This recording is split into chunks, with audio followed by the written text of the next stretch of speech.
stood in that room full of pink balloons and pastel cupcakes, holding a wrapped box that weighed almost nothing but felt like it carried the world. My sister sat in the center of it all, one hand on her swollen belly, the other reaching for my gift with that sweet, innocent smile she'd perfected over the years. The smile that had fooled everyone. The smile that had fooled me. "Open it, honey," our mother chirped from the couch. I watched her fingers pull at the ribbon. My heart wasn't racing anymore. It had gone quiet, cold. The way water goes still right before it freezes solid. She lifted the lid. What happened next? I'll carry with me forever. The color drained from her face like someone pulled a plug. Her mouth opened, but no sound came out. Her hands started shaking so violently that the box fell to the floor, and its contents spilled across the pristine white carpet for everyone to see. That's when her water broke. If you've ever been betrayed by someone you trusted completely, drop your city in the comments. Let me know I'm not alone in this. My name is Rebecca, and for 32 years I thought I knew who I was: the responsible daughter, the loyal wife, the protective older sister. I wore these identities like armor, never questioning if they fit or if they were just slowly crushing me. I grew up in a small town in Oregon where everyone knew everyone's business, except apparently I didn't know my own. My father died when I was 16, leaving Mom to raise me and my sister Lily alone. Lily was 12 then, all knees and elbows and big green eyes that could get her out of any trouble. I stepped up. I worked 2 jobs through college. I sent money home. I came back every holiday. When Lily wanted to go to art school in California, I helped pay for it. When she got into debt, I covered it. When she needed a place to stay between apartments, my husband and I gave her our guest room. My husband. God, even now those words taste like rust in my mouth. David and I met at work 7 years ago. He was a software developer, quiet and steady. He wasn't the most exciting man in the world, but he was kind. He remembered my coffee order. He listened when I talked about my day. After all the chaos of my childhood, all the responsibility and stress, he felt like coming home to a warm house. We got married in a small ceremony by the lake. My sister Lily was my maid of honor. She cried during the vows, and I held her hand thinking they were happy tears. We were happy, I thought. We had our routines, Friday movie nights, Sunday morning farmers market runs. We were trying for a baby, month after month of negative tests, but we kept trying, kept hoping. Meanwhile, Lily bounced from job to job, relationship to relationship. She was the free spirit, the artistic one, the one who couldn't be tied down. Mom always made excuses for her. She's finding herself, she'd say. Not everyone can be settled like you, Rebecca. Settled. She said it like a compliment, but it always felt like she meant boring. It started small, so small I almost missed it. About 8 months ago, Lily broke up with her boyfriend, some musician named Tyler who'd cheated on her for the 3rd time. She showed up at our door at midnight, mascara running down her face, begging to stay with us for just a few days. Those days turned into weeks, then months. I didn't mind at first. She was my baby sister. She was hurting, and honestly, the house felt more alive with her in it. She'd cook elaborate dinners, fill the rooms with music, make David laugh with stories from her art gallery job. David laughed a lot around Lily. I noticed that first. Then I noticed other things. The way he'd come home from work and ask where Lily was before asking about my day. The way he'd offer to pick her up from work when her car was in the shop, even though it was 40 minutes out of his way. The way they'd share inside jokes I wasn't part of. You're being paranoid, I told myself. He's just being nice to your sister. But then came the night I woke up at 2 a.m., and David wasn't in bed. I went downstairs and found him in the kitchen with Lily. They were sitting close at the counter, sharing a bottle of wine, their voices low and intimate. They jumped apart when they saw me. "Couldn't sleep," David said too quickly. "Me neither," Lily added, not meeting my eyes. I stood there in my old nightgown, feeling like an intruder in my own home. "Come to bed," I said to David. That night, lying next to him in the dark, I felt the first real stab of fear, but I pushed it down. I had to be wrong. My sister would never do that to me. My husband would never do that to me. I held on to that belief like a lifeline, even as the evidence piled up.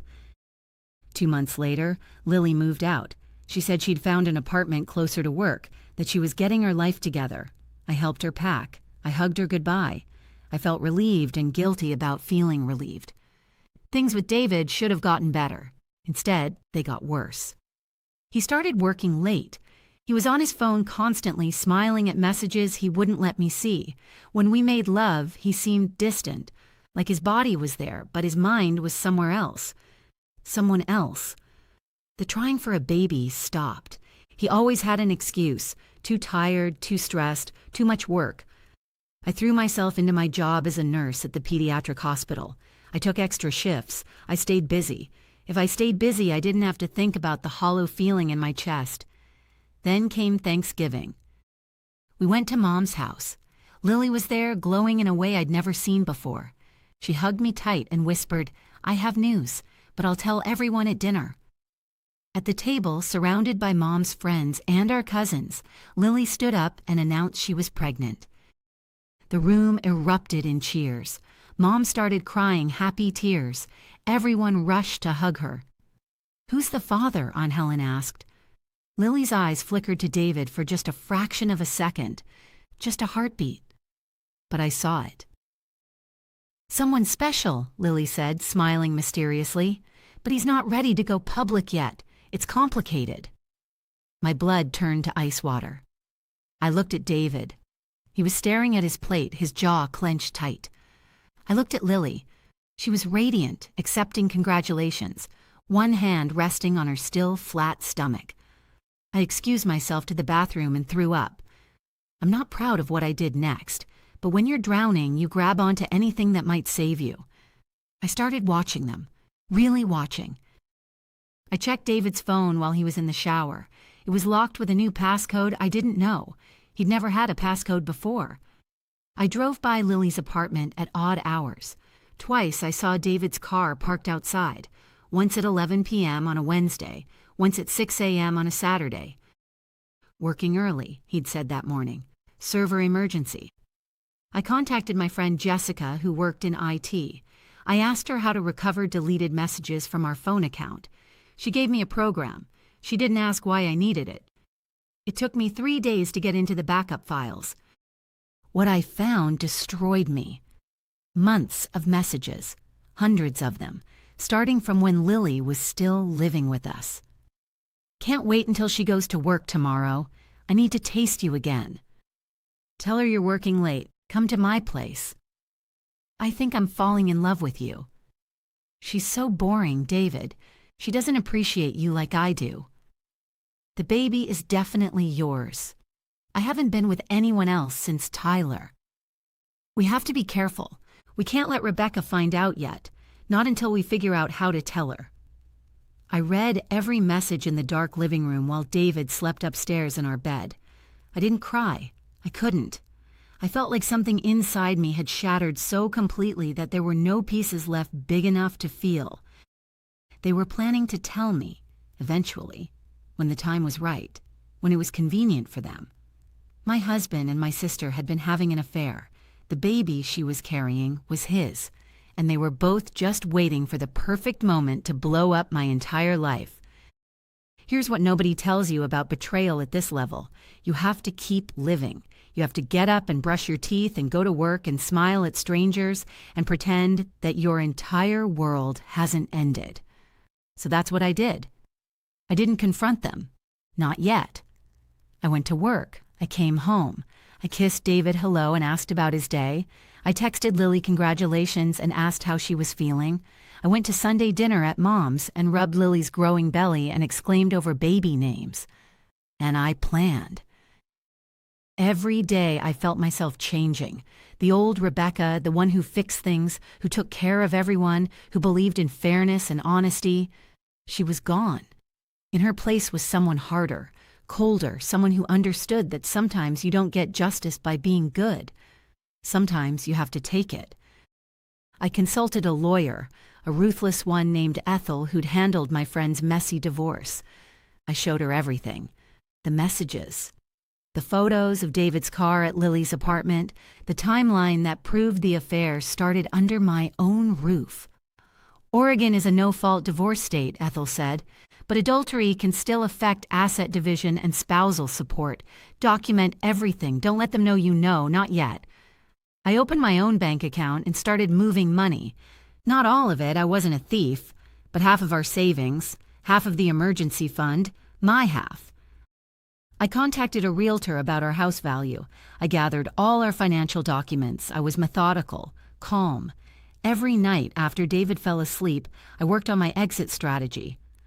But I also planned something else, something that Ethel didn't know about, and something that had nothing to do with lawyers and courts and legal divisions of property.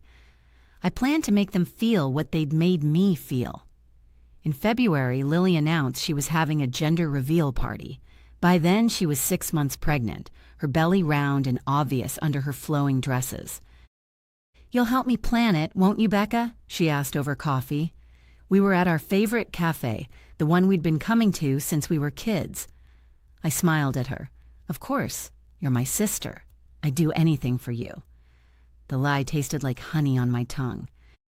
She reached across the table and squeezed my hand. "You're the best big sister in the world. I'm so lucky to have you." I squeezed back. Family is everything. Her eyes got shiny with tears. Pregnancy hormones, I thought, or maybe guilt. I hoped it was guilt. "I need to tell you something," she said softly, "about the baby's father." My heart stopped. This was it. The confession. Part of me wanted to hear it, to watch her squirm and cry and beg for forgiveness. But I couldn't. Not yet. "You don't have to tell me anything until you're ready," I said gently.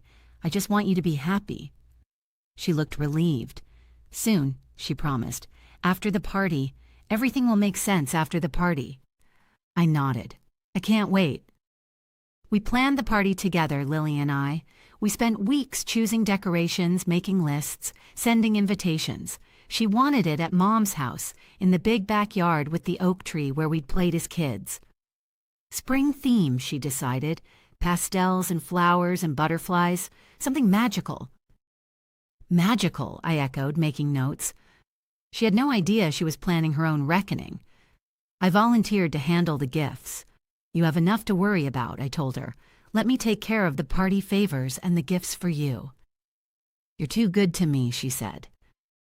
I smiled. I bought beautiful presents, soft blankets and tiny clothes and plush toys. I wrapped them in expensive paper with elaborate bows. These were the gifts everyone would see, the ones that would be opened in front of the cameras and the guests. But there was one more gift, a special one I was preparing in secret. I spent hours getting it ready, making sure every detail was perfect. It had to be devastating. It had to be undeniable. It had to hurt the way I hurt. 1 week before the party, David finally tried to talk to me. We were in the kitchen. I was making dinner, chicken parmesan, his favorite. He came up behind me, and I felt him hesitate before touching my shoulder. "Rebecca, we need to talk." I kept stirring the sauce. About what? About us. About everything. I turned to face him. He looked terrible. Dark circles under his eyes. He'd lost weight. Good. "I've been meaning to talk to you too," I said calmly. "I'm ovulating this week. Should we try again for a baby?" His face went pale. I don't think, You don't think what?" I kept my voice light, innocent. "Maybe we should wait. Maybe we should talk about whether we really want kids right now." "Oh." I let my face fall, let my eyes fill with tears. "Is this because I've been working so much? I can cut back. I want this, David. I want a family with you." I watched him crack open, watched the guilt devour him. "It's not that," he whispered. "God, Rebecca, it's not that." "Then what is it?" He opened his mouth, closed it, opened it again. "The party," he finally said. "Can we talk after Lily's party? I promise we'll talk about everything. I just need to get through this weekend first." I nodded, wiping fake tears. Okay, after the party.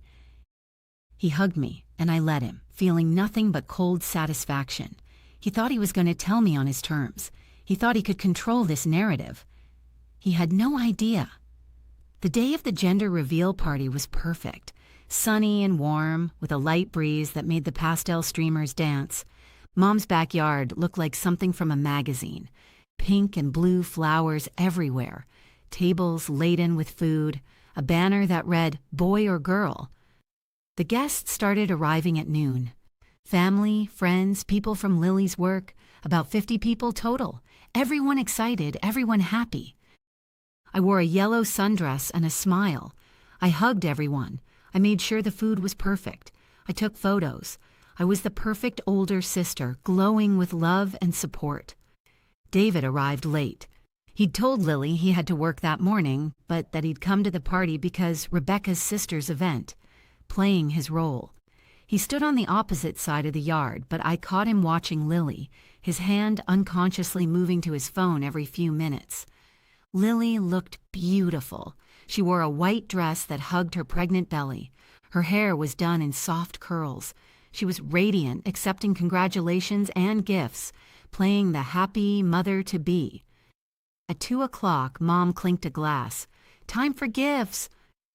Lily settled into the chair of honor, a throne we decorated with flowers. Everyone gathered around with their cameras ready. She opened present after present, crying over tiny shoes, laughing at funny onesies, thanking everyone profusely. I waited. Finally, all the gifts were opened, except for one. The large box I'd placed to the side, wrapped in silver paper with a white bow. "One more," I said, stepping forward with the box. "From you?" Lily's eyes lit up. "You already gave me so much." "This one's special," I said. "Open it last." The yard went quiet as I handed her the box. It was light. She lifted it easily. She smiled at me, that trusting sister smile, and my heart felt nothing. She untied the bow, lifted the lid, moved aside the tissue paper. Then she saw what was inside. Her face changed so fast it was like watching time-lapse footage. Confusion first, then recognition, then horror. Inside the box were printouts, dozens of them, screenshots of every message between her and David, photos of them together that I'd gotten from a private investigator, receipts from hotels, a timeline of the affair, medical records showing that I'd been getting fertility treatments while my husband was impregnating my sister. And on top of it all, a greeting card that read, "Congratulations! It's a betrayal!" Lily's hands started shaking. The box fell from her lap and paper spilled everywhere. Guests leaned in, picking them up, reading them. I heard gasps, murmurs. Someone said, "Oh my God!" Lily looked up at me, her face white as bone. "Rebecca, That's when her eyes rolled back. She grabbed her stomach and let out a sound I'll never forget, a wail of pure shock and fear. Then water pooled on the ground beneath her chair. "Her water broke!" Mom screamed. "Someone call an ambulance!" Chaos erupted. People rushing around, Lily hyperventilating, Mom crying. David pushed through the crowd, his face a mask of panic, and that's when everyone understood. They saw him run to her. They saw the way he touched her face. They put it together. Aunt Helen picked up one of the messages and read it aloud in shock. "The baby is definitely yours, David." Everyone turned to look at him, at me, at Lily. "You bastard," my cousin James said, "with her sister?"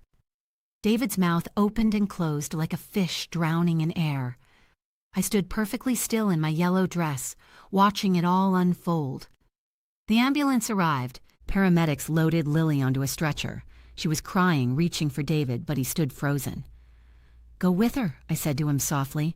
"Go be with the mother of your child." His eyes met mine for 1 second. I saw everything there: guilt, shame, fear, regret. "I'm sorry," he whispered. "I know," I said. "You're sorry you got caught." Lily was in labor for 18 hours. Stress from the shock, the doctors said, had triggered early labor at 33 weeks. The baby, a girl, had to stay in the NICU for weeks. I heard all this secondhand. I didn't go to the hospital. I didn't call. I didn't send flowers. I filed for divorce the next morning. Ethel had all the papers ready. David was served at the hospital while he sat in the waiting room. The house sold within a month. I took my half and moved to an apartment across town, a clean, bright space with big windows and no memories. Mom called every day for a week. I didn't answer. Finally, I sent her a text. "I need space. Please respect that." She wrote back, "Your sister is struggling. She needs family right now. Can't you forgive her?" I blocked her number. Some people called me cruel, cold, heartless. They said I'd gone too far, that I could have given Lily a heart attack, that I'd endangered the baby.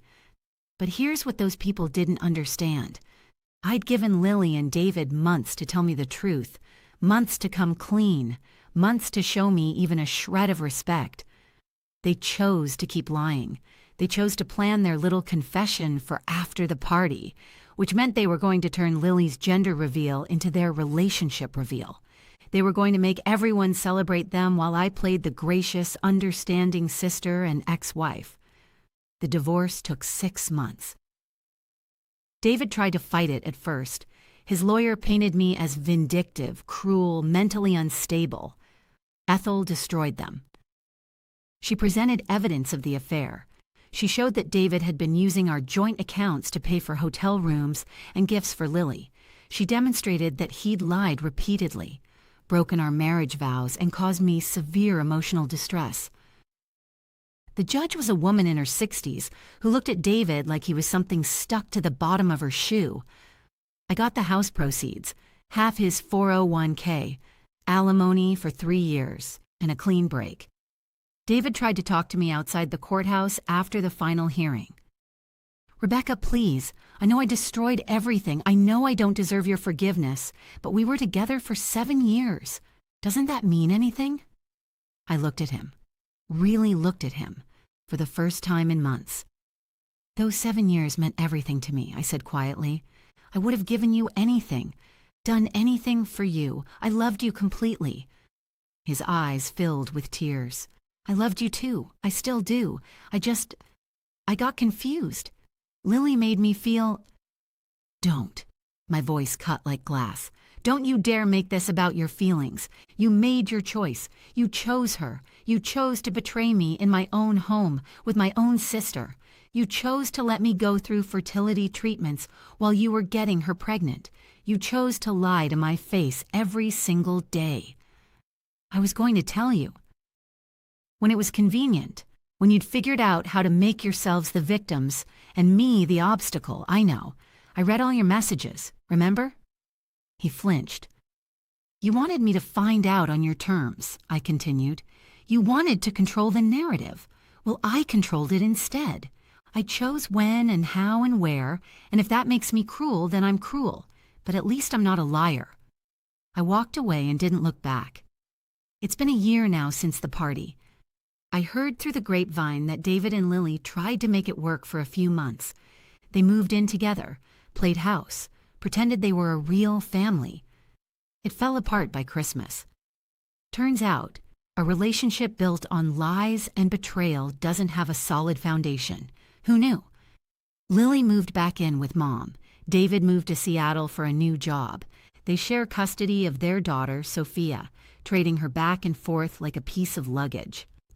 Mom and I still don't speak. She chose Lily's side, told everyone that I'd always been jealous of my younger sister, that I was vindictive and unforgiving.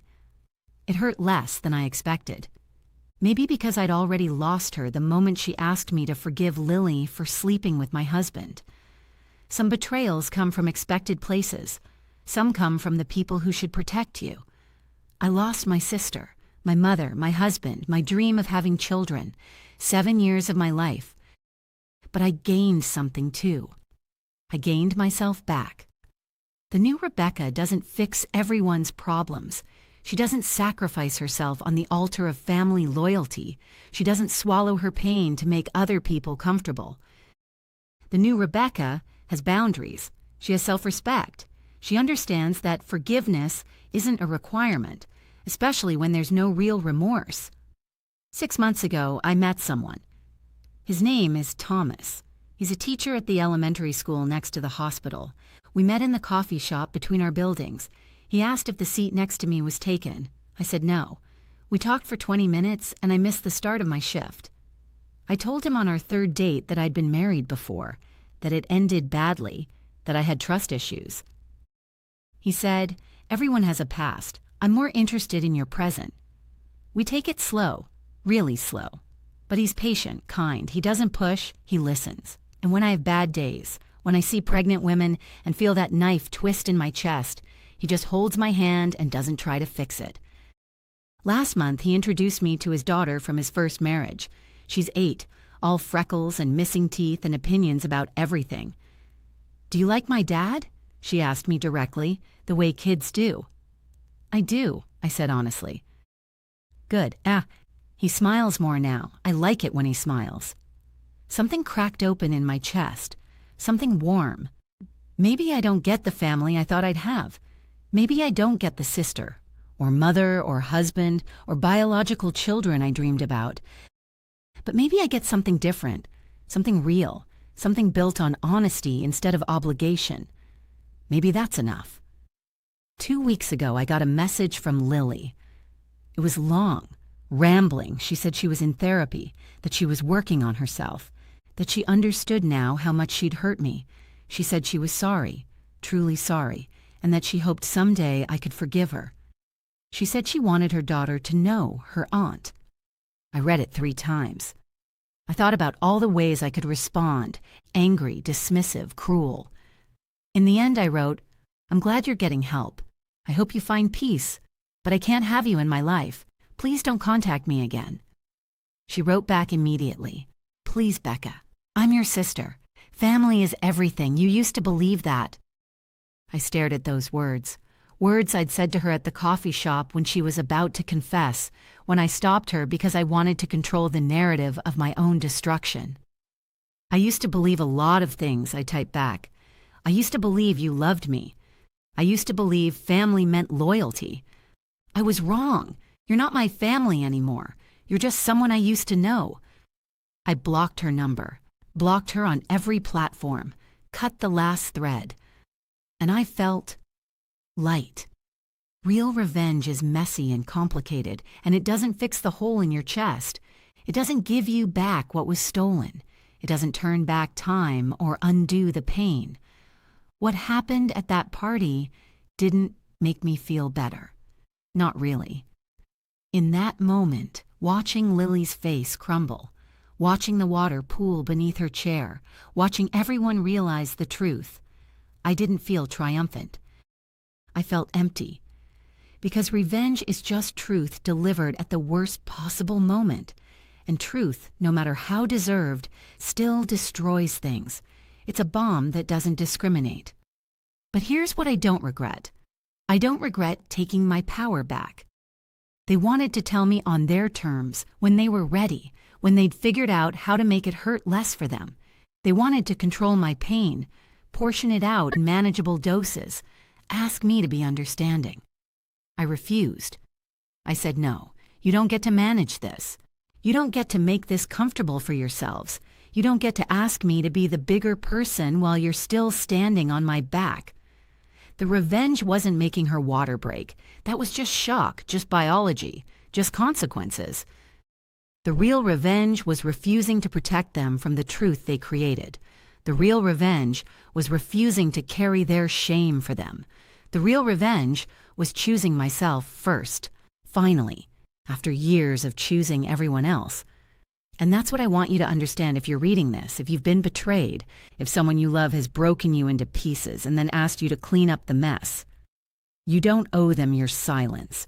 You don't owe them your protection. You don't owe them forgiveness they haven't earned. You owe yourself truth. You owe yourself healing. You owe yourself a life that isn't built on lies. I'm not going to tell you that forgiveness is mandatory. I'm not going to quote some platitude about living well being the best revenge. Because here's the real lesson. Betrayal changes you. It takes the person you were and shatters them, and you have a choice in what you build from the pieces. You can build a monument to your pain, let it define you forever. You can build walls so high that nobody ever gets in again, or you can build something new, something that looks nothing like what you had before, but is entirely, authentically yours. I'm still building. Some days are harder than others.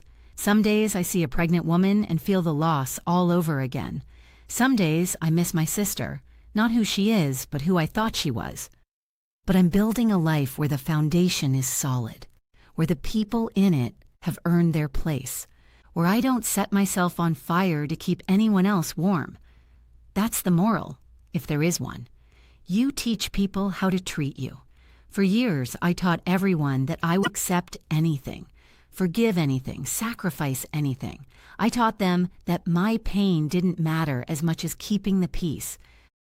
The moment I stopped teaching that lesson, everything changed. I'm not the same Rebecca who walked into that party with a wrapped box and a stone-cold heart. Revenge didn't make me whole. Time didn't make me whole. Forgiveness didn't make me whole.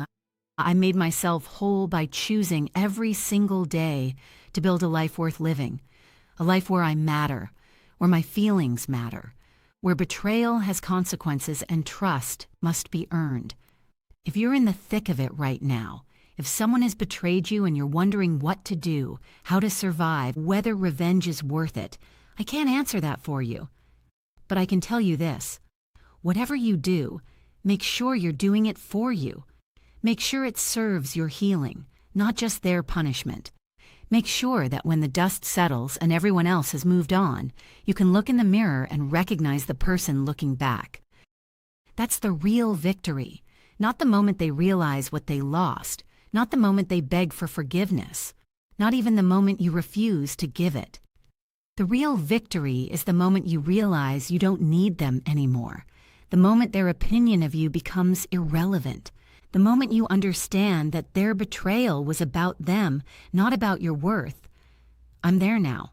Most days, on the bad days, I'm getting there. And if you're reading this from the wreckage of your own betrayal, I hope you get there too. Not through revenge, not through forgiveness, not through anything except the simple, radical act of choosing yourself. Every single day, in every single way. Until the person you're building becomes more real than the person you lost. That's when you win. The box I gave Lily didn't just contain evidence, it contained truth, and truth is the most powerful weapon against people who live in lies. Did I go too far? Maybe. Would I do it differently if I could go back? I honestly don't know. But I do know this: I'm here. I'm standing. I'm building, and every day I'm choosing me. That has to count for something. That has to be enough. The greatest betrayal is not what others do to you. It's what you do to yourself by staying silent, by protecting them, by making yourself small so they can stay comfortable. The moment you stop betraying yourself is the moment you truly get revenge. Everything else is just noise.